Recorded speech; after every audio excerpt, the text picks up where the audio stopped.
ইন্নালিল্লাহ, কত বড় ভণ্ডের ঘরে ভণ্ড। লাশ দাফন করে কবরের উপরে একজন বলতেছে মান রাব্বুকা ওয়া দিনুকা ওয়া মান নাবিয়ুকা মান হাযা রাজুল বুইসা ফীকুম। এই যে ডান পাশে যে মুরব্বীরা, সে মুরব্বীরা বলতেছে, মানে কবর থেকে আরেকজনের জবাব দিতেছে। তিনি বলতেছে মান রাব্বুকা, আরেকজনের বুকা রাব্বি আল্লাহ, মা দিনুকা কো দিন আল ইসলাম, ওমা মান হাযা রাজুল বুইসা ফীকুম, ইনিকে হাযা মুহাম্মদ সাল্লাল্লাহু আলাইহি ওয়াসাল্লাম। মানে এইভাবে একজন বলতেছে, আরেকজনে এই কাজটা করতেছে, মানে আরেকজনে জবাব দিচ্ছে। মানে মন কাল নাকি যেটা সওয়াল করবে এটা জবাব দিয়ে দিচ্ছে, কবরে নাকি সওয়াল জবাব হবে না। কত ভণ্ড করে ভণ্ড। আমি জানি এগুলো হচ্ছে রেজবি আকিদা, ভণ্ড সুন্নি রেজবি আকিদা। এরা খাঁটি সুন্নি দল না, ভণ্ড আকিদা। আর একটু কবর উপরে আজান দিতেছে, যেগুলো ইসলাম বিরোধী কর্মকাণ্ড। সবচেয়ে বেশি ভণ্ড এই রেজবি, মাজার পূজারি, এইগুলি মানুষের ইমানকে হরণ করছে। আপনার দেশের মধ্যেও যেইভাবে মানে বিভ্রান্তি ছড়াচ্ছে ওরা, মানে এত বড় ফেতনা, যেগুলো কোরআন হাদিসে প্রমাণ নাই, যেগুলি কোরআন হাদিসে প্রমাণ নাই, কাজগুলি যারা করবে আল্লাহ আল্লাহর কসম লক্ষ কোটি বছর আমল করলেও শয়তানের মতো জাহান্নামে জিঞ্জির নিয়েই যেতে হবে। জাহান্নামে জিঞ্জির পরিয়ে দেওয়া হবে। সুতরাং এইগুলি হচ্ছে ইসলাম বিরোধী কর্মকাণ্ড। এগুলোর বিরুদ্ধে কেউ খবর নাই, কথা বলে না, সমাজে, পরিবারে, রাষ্ট্রে।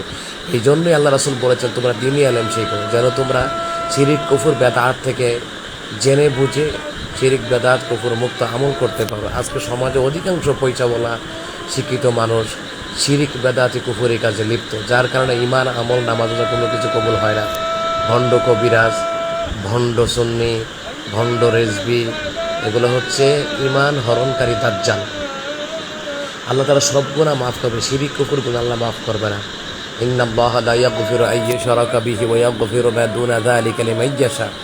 নিশ্চয়ই আল্লাহ তাআলা শিরকি গুনাহ ছাড়া অন্যান্য যাবতীয় সব গুনাহ আল্লাহ তাআলা ক্ষমা করে দিবেন, কিন্তু শিরিক গুনাহ আল্লাহ তাআলা ক্ষমা করবে না। দেখেন আপনি কবরের উপরে লাশ দাফন করে আযান দিচ্ছে, নাউযুবিল্লাহ। যেগুলি কোরআন এবং সুন্নাহর মধ্যে প্রমাণ নাই, যেগুলি কোরআন সুন্নাহর মধ্যে প্রমাণ পাওয়া যায় না, যেগুলি করে, এগুলি দাজ্জালের ফিতনা, এগুলি ভণ্ড রেজবি, ভণ্ড শয়তান, এগুলাই ভণ্ড শয়তান, ভণ্ড রেজবি। সুতরাং এগুলো থেকে দেশ ও জাতিকে বাঁচাতে হবে, সতর্ক করাইতে হবে। কিছু মুনাফিকের বাচ্চাদের দোকানপাটে বের হুজুর গীবত করেন কেন? আরে হারামির বাচ্চারা, যাদের কারণে শিরক, কুফর, বেদাত জমিনে ছড়িয়ে পড়ে, তাদের বিরুদ্ধে বললে গীবত হয় না। তাদের কাছ থেকে দেশের সাধারণ মানুষের ইমান আমলকে সুরক্ষা রাখার জন্যে, সতর্ক থাকার জন্য তাদের কাছ থেকে আলেমদেরকে দায়িত্ব, সতর্ক করার, তাদেরকে জন্য কথা বলা, সতর্ক করাবার জন্য। এইগুলো হচ্ছে নব্য ইমান হলো দাজ্জালের ফিতনা। এই জন্য আল্লাহ রাসূল বলেছেন তোমরা কোরআন শিখো, দিন শিখো, ইলম শিখো। কেন বলেছেন আল্লাহ রাসূল? কেন বলেছেন? প্রত্যেক মুসলমান দিনই ইলম শিখবেন, এরপরে স্কুল, কলেজ, মাদ্রাসায় পড়বেন, বাধা নাই। আগে দিনই ইলম শিখেন, আগে সন্ধ্যা থেকে মাদ্রাসায় পড়ান। এইগুলো মাদ্রাসায় পড়ে, এগুলো ভণ্ড মাদ্রাসায় পড়ে। কোরআন হাদিসের সঠিক দিন যেখানে হয়, ভালো ভালো কওমি মাদ্রাসা আছে, আলিয়া মাদ্রাসা আছে, খারেজি মাদ্রাসা, নুরানি মাদ্রাসা, হাফিজি মাদ্রাসা আছে, সেখানে ভর্তি করান। যেখানে আকীদাগত কোরআন সুন্নাহ প্রমাণিত আহলে সুন্নাত ওয়াল জামাতের অন্তর্ভুক্ত যারা, সেখানে পড়াশোনা করে। এগুলি ভণ্ড সুন্নি, এগুলি ভণ্ড রেজবি। এগুলি পীরের কথায় গুরুত্ব দেয়, ভণ্ডদের কথায় গুরুত্ব দেয়, কবিরাদের কথায় গুরুত্ব দেয়, কিন্তু আল্লাহ রাসূলের কথা গুরুত্ব দেয় না। এই কারণে এরা ভণ্ড, এরা সবগুলি ভণ্ড। দেখেন এই ভণ্ডগুলির পিছনে আর হাজার শত শত লোক, এদের পিছনে আমিন আমিন। কত বড় ভণ্ড মুশরিকের দল এগুলো। শয়তান লক্ষ কোটি বছর আমল করো, শয়তান কি শেষ পর্যন্ত জাহান্নামী। এইগুলি হচ্ছে ওই শয়তানের অনুসারী, এগুলো হচ্ছে দাজ্জালের ফিতনা। এগুলো থেকে দেশ ও জাতিকে সতর্ক করাইতে হবে। কথা বুঝছেন? দেশ ও জাতিকে, আপনি মুসলমানের বাচ্চা, আপনার চোখে এগুলি কি পড়ে না? প্রতিবাদ করতে হবে আপনাকে। আপনি ওই যে এই পুরের মুরিদ বেশি হলে যে লোকটা খাঁটি তা নয়।